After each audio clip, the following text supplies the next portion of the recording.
उत्तर प्रदेश के एक छोटे से गांव नवगढ़पुर में एक किसान रहता था, रामेश्वर। उम्र करीब 48 साल, पर मेहनत और धूप ने उसके चेहरे पर समय से पहले ही रेखाएं खींच दी थी। रामेश्वर के पास 3 एकड़ जमीन थी। ये जमीन उसके दादा से मिली थी। वही जमीन, वही खेत। लेकिन जमाना बदल गया था। खेती में मेहनत वही थी, पर आमदनी कम होती जा रही। गांव में एक ही समस्या बार बार सामने आती, या तो बारिश नहीं होती, या एक साथ इतनी बारिश कि खेत बह जाते। इन्हीं हालातों में रामेश्वर ने अपनी पूरी जिंदगी निकाल दी। रामेश्वर का परिवार, पत्नी सरला, बेटा मोहन 17 साल और बूढ़ी माँ श्यामा। एक साल गांव में भयानक सूखा पड़ा। कई किसानों ने फसल बोई, पर बारिश के ना होने से सब सूख गई। रामेश्वर के घर की हालत भी बिगड़ने लगी। माँ की दवाइयाँ, बेटे की पढ़ाई, घर का खर्च, सब मुश्किल होने लगा। एक रात सरला बोली, जी, इस बार अगर कुछ नहीं हुआ तो मोहन की पढ़ाई कैसे चलेगी? रामेश्वर चुप रहा, पर अंदर से टूट चुका था। उसी दे उसने खेत में जाकर मिट्टी को हाथ से उठाया और बोला, हे धरती माता, बस इस बार मुझे संभाल लो। मेरी आखिरी कोशिश है।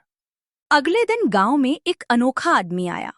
लंबा, दुबला, धोती कुर्ता पहने, लेकिन आंखों में गजब की चमक। वह गांव-गांव घूमकर किसानों को नई तकनीकें सिखाता था।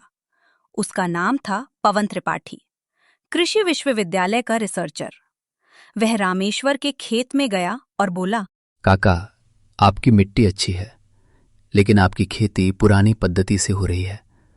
अगर आप चाहें तो मैं आपको नई पद्धति, ड्रिप इरिगेशन और मल्चिंग सीख सकता हूं। रामेश्वर ने हंसकर कहा, बाबूजी, नई तकनीक सुनने में अच्छी लगती है, पर हमारे पास पैसे कहाँ? पवन ने उसकी आंखों में गहराई से देखा और बोला, अगर हिम्मत है तो मैं आपको एक प्रयोग सुझाता हूं। आपकी आखिरी कोशिश, मेरी पहली मदद। अगर सफल हुआ, आपका घर बचेगा। नहीं हुआ, मैं पूरी जिम्मेदारी लूंगा। रामेश्वर के पास खोने को अब कुछ नहीं था। उन्होंने मिलकर सिर्फ आधे खेत में ये नई तकनीक अपनाई। प्लास्टिक मल्च बिछाया गया, पाइप से बूंद-बूंद पानी दिया गया और फसल के लिए नई जैविक उर्वरक का इस्तेमाल किया गया। गांव वाले मजाक उड़ाने लगे। रामेश्वर पागल हो गया। इतने सूखे में खेती कौन करता है? नई तकनीक से क्या होगा? पर रामेश्वर चुप रहा। वो रोज सुबह उठकर ये सोचता, ये मेरी आखिरी फसल है। अगर ये बच गई तो सब बच जाएगा। 20 दिन बाद खेत में हल्की हल्की हरियाली दिखने लगी। लोग हैरान हो गए। 1 महीने बाद आधे खेत में जहां नई तकनीक अपनाई गई थी, वहां फसल खूब बढ़ रही थी। बाकी खेतों में सब सूख चुका था। पवन ने हंसते हुए कहा, काका, ये तो बस शुरुआत है।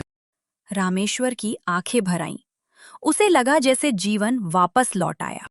धीरे धीरे पूरे गांव ने रामेश्वर के खेत को मिसाल की तरह देखना शुरू किया। लोग पवन त्रिपाठी से मिलने आने लगे। रामेश्वर गांव के बच्चों को लेकर खेत दिखाता और कहता, बेटा, मेहनत कभी बेकार नहीं जाती, बस तरीके बदलने की जरूरत है। मोहन, उसका बेटा, अपने पिता को देखते हुए फिर से पढ़ाई में जुट गया। 6 महीने की मेहनत के बाद फसल तैयार हुई। बाजार में उस फसल की कीमत बहुत अच्छी मिली। रामेश्वर ने माँ की दवाई का इंतजाम किया, मोहन की पढ़ाई का खर्च बढ़ा और सरला के लिए नए कपड़े खरीदे। उसके चेहरे पर गर्व था। उस दिन उसने खेत में दीपक जलाया और हाथ जोड़कर बोला, धरती माता, आपने मेरी आखिरी फसल को मेरी सबसे बड़ी जीत बना दिया।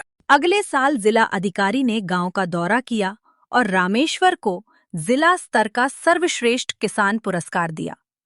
पर रामेश्वर ने कहा, अगर पवन बाबू ना होते तो मैं आज यहाँ ना होता। वो असली हीरो है।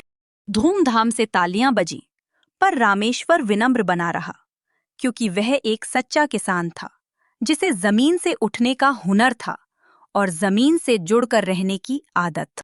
कहानी हमें सिखाती है, आशा तभी मत छोड़ो, नई तकनीक अपनाने में संकोच मत करो। मेहनत, धैर्य और विश्वास किसान की सबसे बड़ी पूंजी हैं। और सबसे ज़रूरी, किसान सिर्फ फसल नहीं उगाता, वह उम्मीद उगाता। और हाँ, लाइक सब्सक्राइब करा के जाना।